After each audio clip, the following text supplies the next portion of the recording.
Assalamualaikum warahmatullahi wabarakatuh. How are you, students? Well, today you will learn English class with me, Miss Laila Tusaida. I'm from State Junior High School 2, MERAL, BARAT, KARIMUN Regency, RIAU Island Province. Let's join my class. Well, today we will learn about recount text. Do you know recount text? Alright, I will explain the material for you.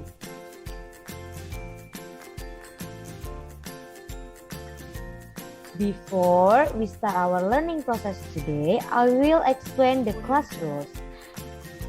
If you are in a class, you will always have rules.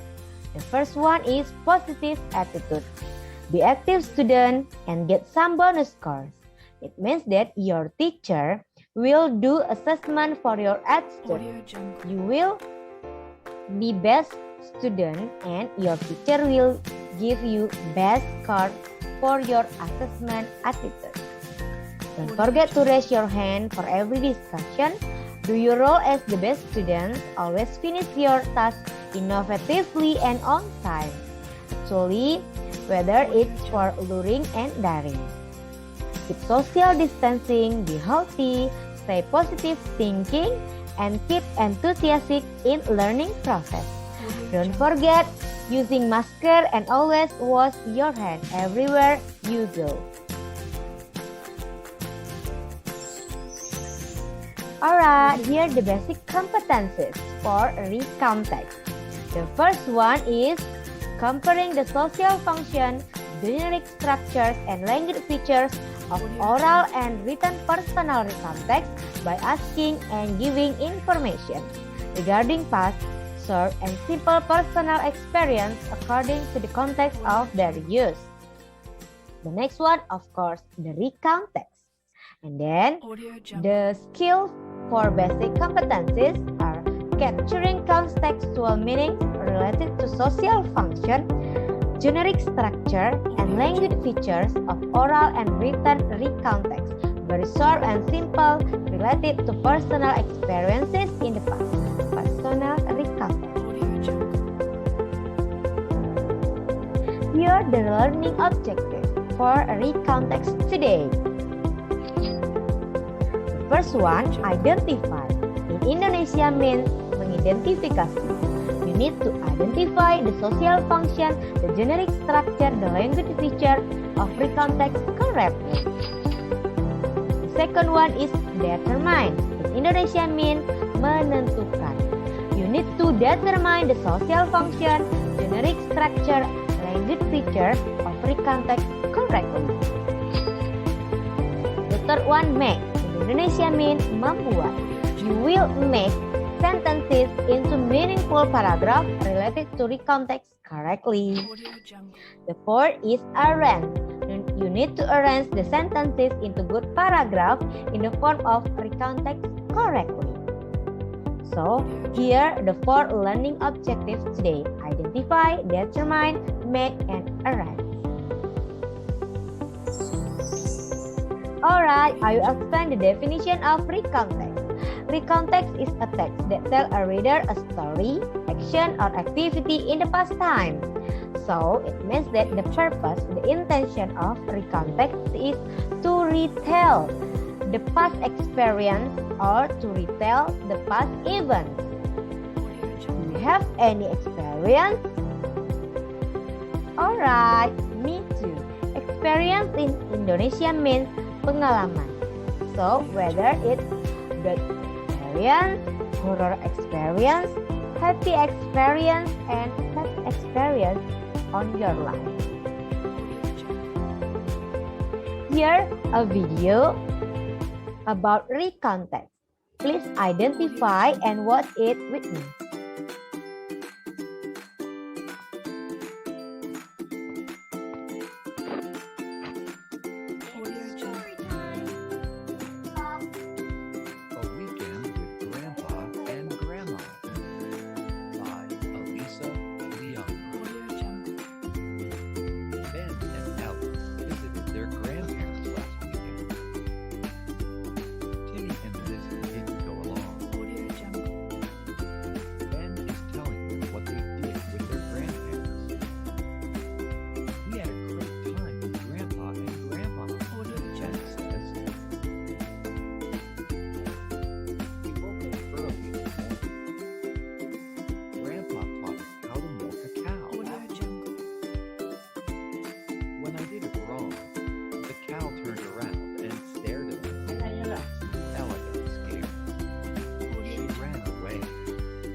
Alright, you have identified and watched the video.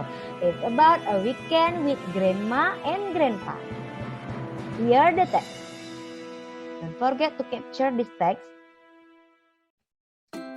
Alright, let's continue. I will explain the generic structure of recount text. The first one is orientation. In Indonesia, orientation means pembukaan. Orientation consists of who was involved, what happened, where the event took place, and when it happened.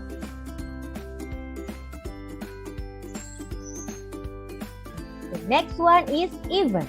In Indonesia means kegiatan atau aktivitas. Event tell what happened in chronological sequence. The last one is reorientation. In Indonesia means penutup. In orientation consists of optional closure of events or ending. Here, from the text, we know that the orientation is from the first paragraph. Ben and Ella visited their grandparents last weekend. It is clear that the people inside is Ben and Ella. The place is in grandparents' home. The time is last weekend. The next part is events. Here, from we woke up early in the morning until we fell asleep in their bed, it means that it is the events from the text. And the last one is reorientation. We had so much fun with grandpa and grandma. It means that the writer tells how they're feeling about his experience. They are happy. So, here the generic structure from a text, a weekend with grandma and grandpa.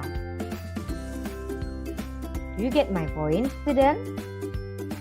Alright, let's continue the next part. I will explain the language feature of recount text. The first one using the simple past tense. The next one using temporal sequence. For example, on Saturday, on Monday, on Sunday. The next one focus on specific participant. For example, I, as the writer. The next one is using conjunction, such as then, before, after, firstly, secondly, finally, and etc.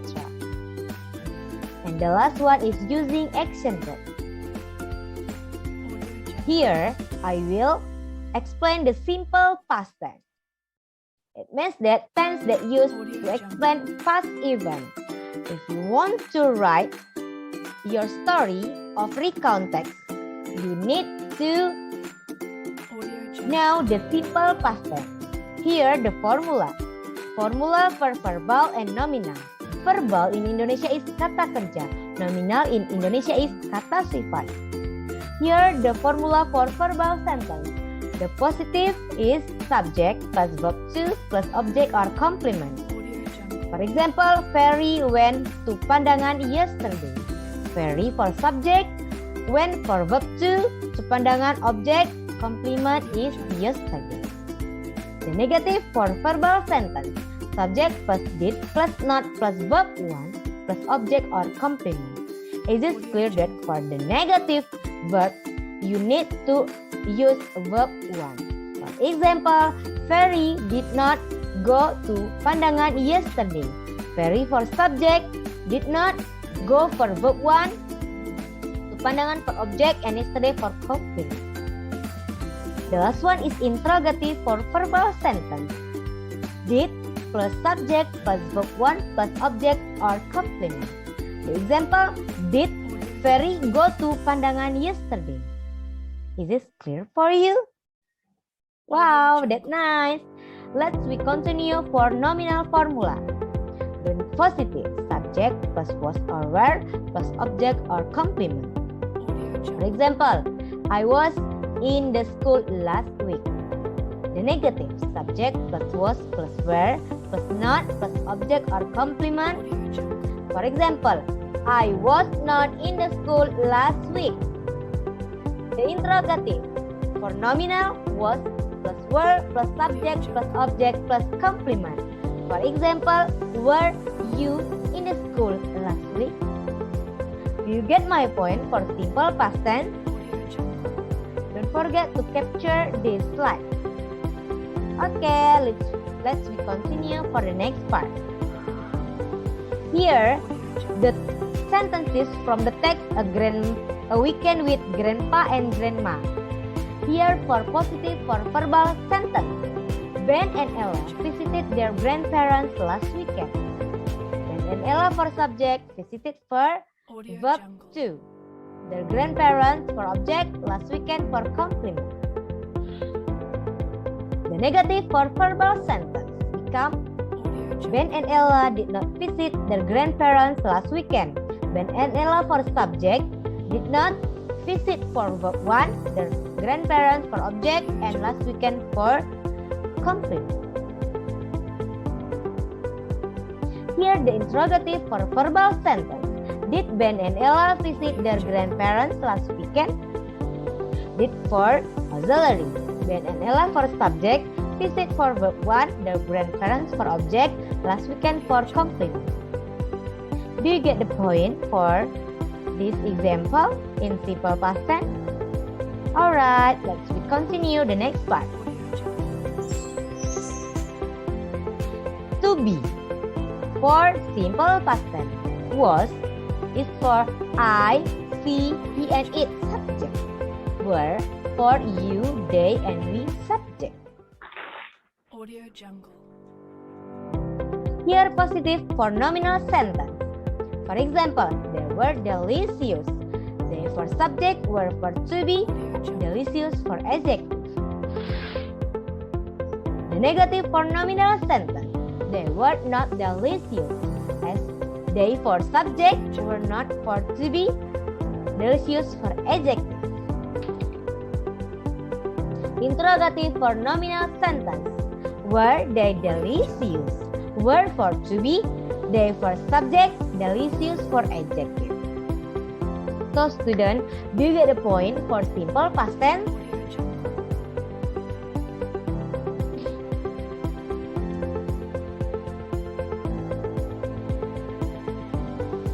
Thank you for watching and for joining my class. If you have some question, suggestion or comment, please send email for me, and also please send message on my WhatsApp 0821969904666. Thank you for watching. Goodbye. Assalamualaikum warahmatullahi wabarakatuh. Miss Laila, stay healthy, stay happy, and stay positive thinking. Thank you.